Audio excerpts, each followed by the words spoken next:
Meu nome é Magda Boer-Rossi, sou advogada já, e estou aqui a convite do Tassiano, nosso amigo, para compartilhar com ele um pouco dos nossos conhecimentos, eu e a amiga Samara.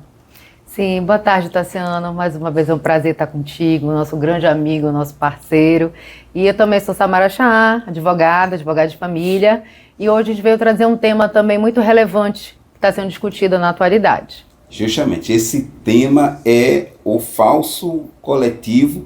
Mas antes de adentrarmos nesse assunto aqui, a primeira pergunta vai ser para a doutora Samara, mas antes da primeira pergunta aqui que iremos fazer, eu farei uma outra pergunta. Por que o mundo do direito ele é tão dinâmico no que diz respeito às leis, né, às mudanças, e tem uma expressão que é sempre utilizada nesse contexto, a tal insegurança jurídica. E toda decisão que se toma, todas as leis que são criadas, todos os projetos que são criados, sempre alguém diz, vai gerar insegurança jurídica. Por que o mundo do direito é tão dinâmico assim? Primeiro que o direito ele vem das relações individuais. Então, o ser humano por si só, né, nós somos dinâmicos da nossa rotina, aquela convivência. Todo dia a gente está vivenciando algo e discutindo algo novo. Então, isso dinamiza mesmo as leis, as jurisprudências, e os nossos julgadores têm que realmente acompanhar a evolução da humanidade. Então, acaba gerando insegurança no sentido de que amanhã pode ter uma outra interpretação daquele fato, né? E o direito tem que acompanhar a humanidade, não é isso, doutora Magda? Eu costumo dizer que no direito, principalmente no direito de família que nós atuamos, a gente dorme com uma decisão já pacificada e no dia seguinte já tem outra do mesmo tema de repercussão geral, modificada e retirando direitos em que estava o direito daquela outra, que a gente dormiu com ela e acordou sem ela. Então, Tassiano, como você disse, nós vivemos hoje no direito muita insegurança jurídica, por isso que as pessoas estão do jeito que estão hoje. Ok. Agora, quanto ao assunto que pretendemos aqui abordar, quando falamos em planos de saúde, vem a reboque a questão do falso coletivo, né? Eu até confesso que, quando eu ouvi essa expressão, eu levei mais para o lado da política, né? Das ideologias políticas, e não necessariamente para uma questão que envolve o direito, que envolve os planos. Doutora, explica para a gente o que significa de fato esse termo falso coletivo. Sim, como você mesmo falou, como ele acaba, esse termo acaba induzindo outras interpretações, sendo bem objetiva. O falso coletivo, ele é quando aquela operadora de plano de saúde, além de contratar, né, fazer você criar um CNPJ, fazer você criar uma pessoa jurídica que venha a você contratar uma coletividade maior, não. Você apenas adere ali os sócios e a sua família, né? E ele é falso por quê? Porque aquela coletividade não é um grupo empresarial, são apenas 4 ou 5 membros de uma mesma família. Então, é uma simulação de um plano individual, de um plano familiar, não é corporativo. Por isso que é o falso coletivo. Isso pode se tornar em uma armadilha? É uma armadilha e leva aos prejuízos, porque financeiramente não é proveitoso para aquela família que está crendo que o plano de saúde aderiu nos benefícios de um plano empresarial, quando na verdade não é, familiar. Isso é muito comum acontecer? Está acontecendo há bastante, já tem bastante jurisprudências e discussões judiciais sobre isso, né? Então a gente veio trazer justamente agora, abrir os olhos de quem está nos assistindo, de que se você tem um plano empresarial que você acredita ser, verifique que talvez seja só vocês da sua família, ele não é empresarial e tu estás pagando mais do que se fosse. Onde entra nessa questão o papel do advogado? O papel do advogado é justamente verificar, analisar aquele contrato que ele fez com a operadora e ver a questão dos percentuais, o direito do consumidor, aonde houve a simulação, aonde o contrato foi leonino e trazer essa discussão para a justiça para revisar o percentual, o desconto, porque o que está acontecendo? As operadoras, você está pagando como se fosse empresarial, o valor do teu plano, que se fosse familiar, ele tinha que ser de acordo com a ANS, e você sendo induzido a acreditar que tu estás fazendo um plano empresarial, ali as operadoras estão embutindo 20%, 40%, 50% a mais do valor, e sem te dar os benefícios de um plano empresarial. Ok, bom, casos dessa natureza, mais cedo ou mais tarde, chegarão nos tribunais. STJ, o Superior Tribunal de Justiça, mas também tem os TJs, né? TJ Pará, por exemplo, né? Tribunal de Justiça aqui do nosso estado. Qual tem sido, no caso, o posicionamento dos tribunais, tanto no estado quanto no Supremo, quando esses casos chegam lá? Olha, Tassiano, devo te dizer que por experiência própria, já ter atuado numa ação dessa, na minha empresa familiar, e o alerta que a Samara deu realmente me espertou nessa hora, porque nem eu sabia que o que estava acontecendo. Tive que realmente ver o contrato, ler o contrato, e eu não sei se eu posso falar aqui, mas o plano de saúde da nossa empresa pagou, reembolsou, que nós fizemos um plano como empresa familiar, tá? Onde só tinham membros da família e as mensalidades estavam sendo cobradas abusivamente, fora da taxa dessa ANS. E foi isso que chamou a atenção da empresa. Quando chegou no meu jurídico, eu analisei e vi que realmente já tinham muitas decisões, como você está me perguntando agora, tanto estaduais como federal. Inclusive, no dia que eu estava lendo isso, eu me lembro que eu vi o próprio ministro Alexandre de Moraes dando uma decisão no STF, já efetivando que os planos de saúde reembolsassem, já estava virando lei pacífica, jurisprudência pacífica, o reembolso dessas mensalidades às empresas familiares. Mas, como ela falou no início, as empresas são, sim, tendo que ser analisadas. Só é membro da família e a família está trabalhando na empresa, porque eu posso ter um filho morando lá nos Estados Unidos, que não faz parte da minha empresa, então ele não está no plano. Mas a minha filha, que mora aqui, está trabalhando na minha empresa e ela está no plano. Aí não é falso coletivo. As minhas sobrinhas, filhas das minhas irmãs, que são diretoras da minha empresa, que trabalham na empresa, podem fazer parte do plano. As que não estão trabalhando na empresa, não é isso que torna o falso coletivo. É trazer membros da família, mas que não estão na folha de pagamento. Certo. Não estão nem na sociedade, como se diz, empresarial.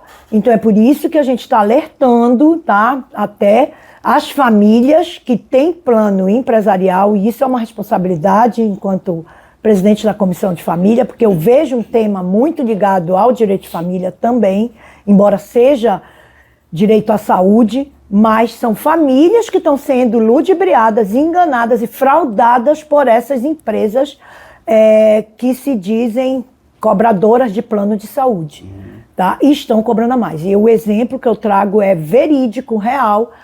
Nós conseguimos na nossa empresa reduzir a mensalidade do plano e estamos agora esperando, que já foi sentenciado, o retroativo de tudo que foi pago a mais durante esse período. Pronto, então fiquem de olho. Nós temos aqui a questão de ressarcimento para algumas famílias, mas entro já nesse ponto. Bom, a doutora para as empresas, né? Isso, a doutora aqui falando sobre a questão do falso coletivo, mencionou do parente que está no plano, mas não faz parte da folha. Isso. Certo? Nesse caso, isso caracteriza um falso coletivo. Sim, é isso que caracteriza. Mas isso pode acontecer sem necessariamente ser uma maldade, uma tentativa de fraudar. Aí é por isso que um Empresas advogado não precisa... têm conhecimento. Você muito pertinente esse seu questionamento, Tassiano. As empresas não têm o conhecimento, se tiverem um assessor jurídico, claro que vão ter. Mas a coisa está tão extensiva e está tão amplificada, que eu digo, porque eu estou vendo decisões dioturnamente dando realmente, julgando procedente o pedido das empresas, tá? Sendo requerido os planos de saúde, tá? No caso. Agora, tudo você tem que ver no seu contrato. Se o seu contrato está como plano empresarial familiar, porque isso é importante. Porque, como você disse, a minha família, por exemplo, tem mais de 30 membros, mas uns 15 estão dentro da empresa, 15 estão fora. Esses 15 que estão fora, se estiverem nesse plano, é claro que eles não têm direito a fazerem parte do plano, portanto, pode ser indeferida essa ação. O que nós provamos foi que todas as pessoas que estão no plano, provamos em juízo, fazem parte ou da diretoria como sociedade, tá? Sócias diretoras, e funcionários, mas são sangue do mesmo sangue, para que vocês entendam aí. Aí, no caso, a doutora já acompanhou decisões relacionadas a ressarcimento e foi expressivo? Muito! Eu tenho visto valores expressivos, divulgação de internet, então a fonte as redes sociais, de mais de 200 mil, já vi até uns de 500 mil, tá? No nosso caso aí chegou a 100 mil, entendeu? Então, dependendo, esse valor, que fique bem claro aqui, tá? Esse valor é dependendo do tempo de plano que você tem. Nós enviamos para uma calculadora, uma contadora que fez essa conta toda, porque você tem que chegar no juízo já com esta conta, mostrando que é família, aquela coisa de estar no contrato societário e estar na folha de pagamento as pessoas do mesmo núcleo familiar. Tá? E núcleo familiar, eu continuo dizendo aqui, são aqueles que você pode comprovar que são parentes, são filhos, que são irmãos, que são sobrinhos, que são do mesmo tronco, da mesma árvore familiar. Tá? Legal. Bom, para a gente concluir aqui esse ponto aqui, eu volto aqui para a doutora Samara. Falso coletivo, não falso coletivo. O que as empresas precisam de fato fazer para não cair em uma armadilha?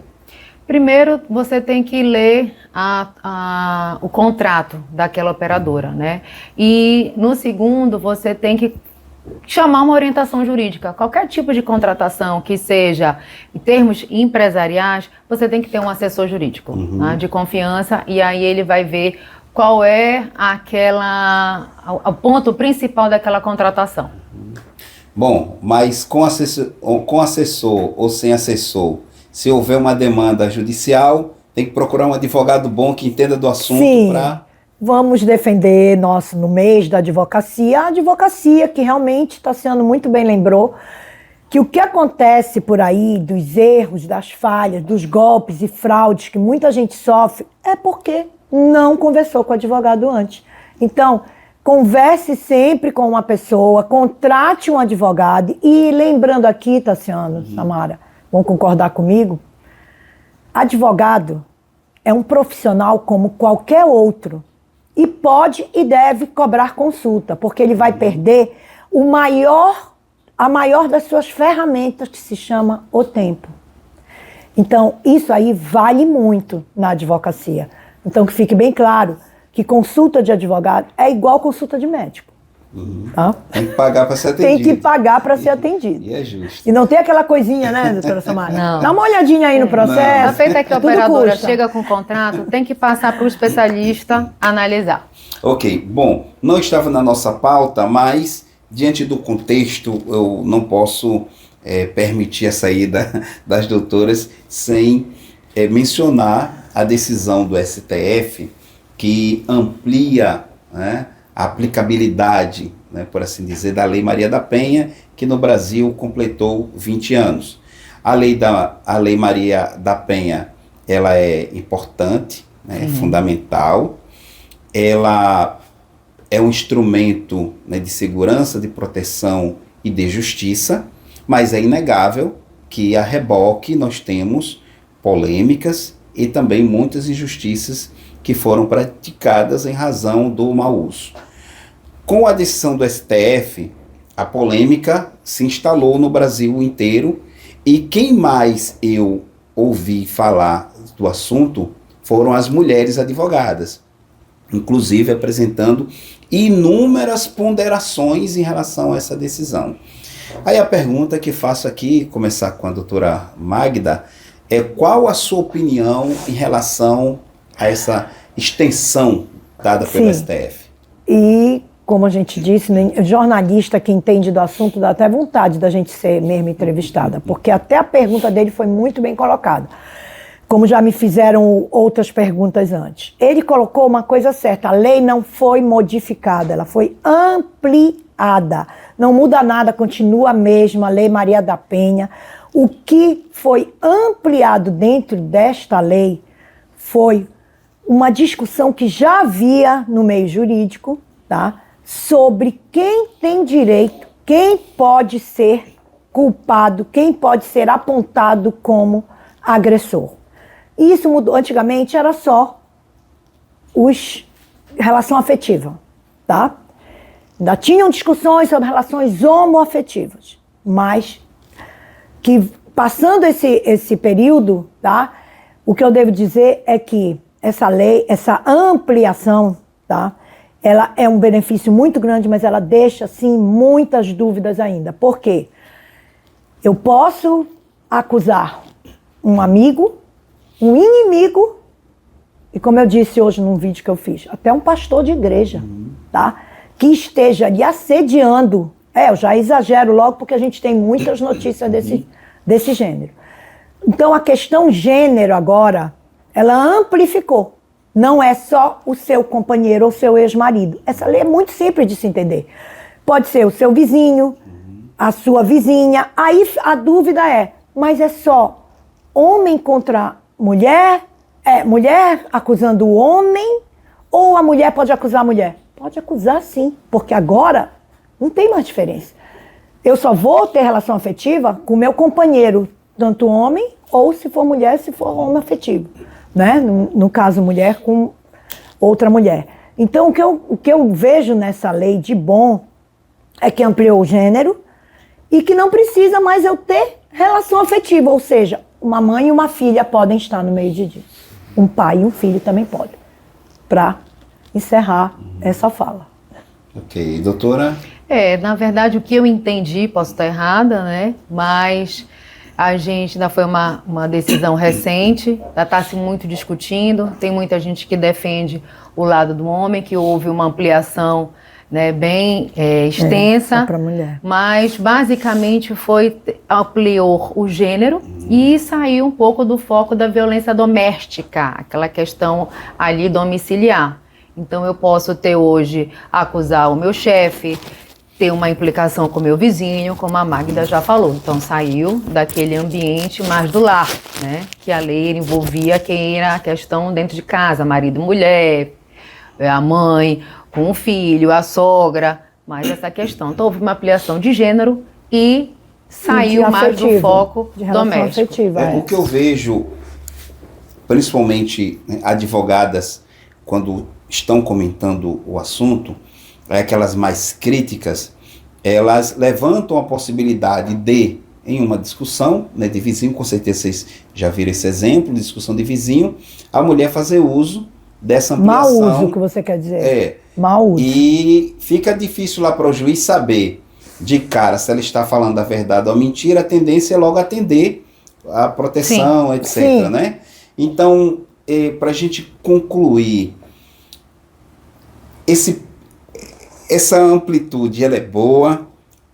Se é boa, ela traz consigo alguns perigos ou não? De Não, mau uso? ela é muito boa no que você falou agora aí, tá? Que eu vou ponderar aqui. Dentro dos requisitos, tá, dessa ampliação está que o juiz não precisa mais ser o competente da vara de violência doméstica. É o juiz que estiver no plantão, vai direcionar imediatamente o pedido. Isso aí é uma coisa boa, eu acho, você colocou aí. E o que eu acho ruim nisso? O mau uso desta lei. Eu realmente tenho casos de a mulher estar acusando um pai de pedofilia, no caso que eu estou, quando este pai não é pedófilo, tá? Já está provado em juízo, ele não teve denúncia no Ministério Público, nada, nem foi aberto nada contra ele. E a mulher proíbe esse pai de ver o filho, isso é a falsa denúncia. Por falsas denúncias, ela já foi até processada por denunciação caluniosa. Porque esse pai está sem ver a filha há 2 anos, simplesmente. Eu, no meu entender, posso dizer aqui, que eu analisei esse caso, foi ciúmes, tá? Porque ele casou com outra. Aí, antes da doutora aqui colocar sua fala, por exemplo, hoje um deputado, que até já o entrevistei, ele é do Sul, ele gravou, ele até pede no vídeo que ninguém utilize o exemplo dele, e ele reconhece que foi um mau uso feito pela ex-mulher. Ele venceu o processo contra a ex-mulher, ficou provado que ele não cometeu nenhum tipo de violência doméstica, etc, etc, etc. Então temos aí um caso de alguém que fez um mau uso. Ele falou isso porque era ele falando. Eu não citei nome de ninguém aqui, Tassiano. Então, é um caso de mau uso da lei, porque já foi comprovado em juízo. Então, nesse contexto, doutora, será que as portas não foram um pouquinho mais escancaradas para o mau uso da lei? Sim.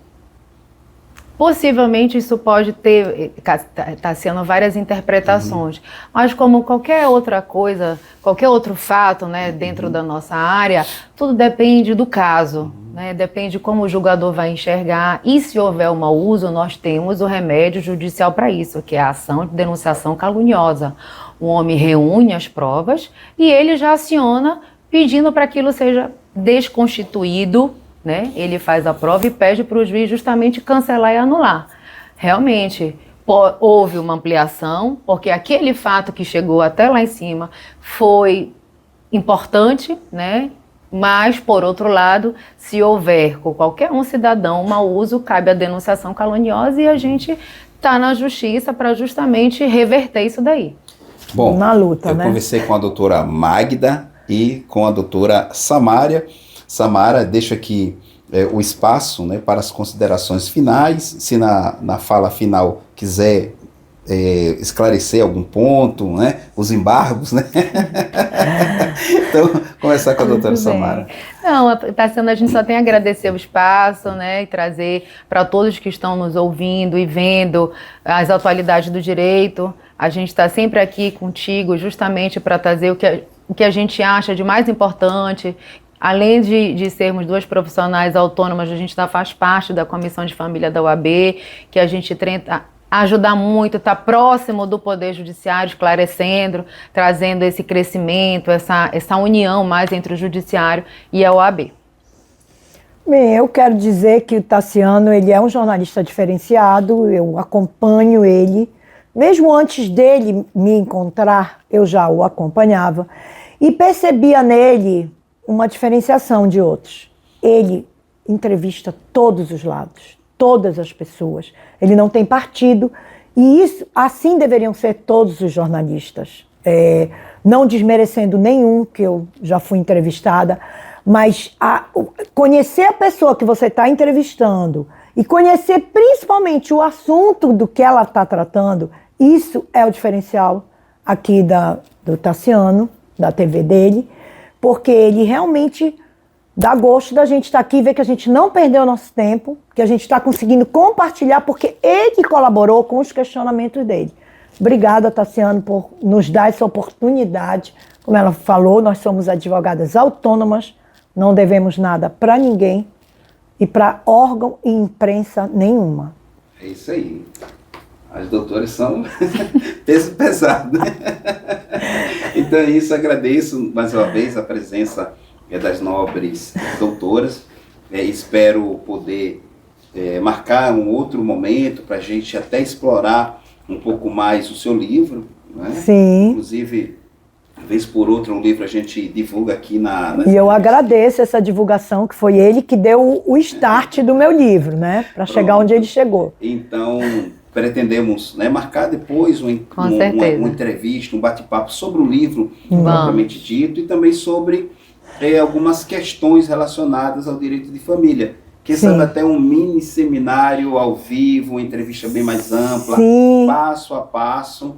Tá bom? E quem sabe até com a entrega de certificados. Nós temos ideia, sim, de premiação, tá? Porque nós estamos vendo aí. Webinário. A advocacia criminalista está em alta. Cadê a familiarista, Tassiano? Nós vamos conversar sobre isso, né? Então é isso, gente. Grande abraço. Muito obrigado mais uma vez. Tchau. Obrigada.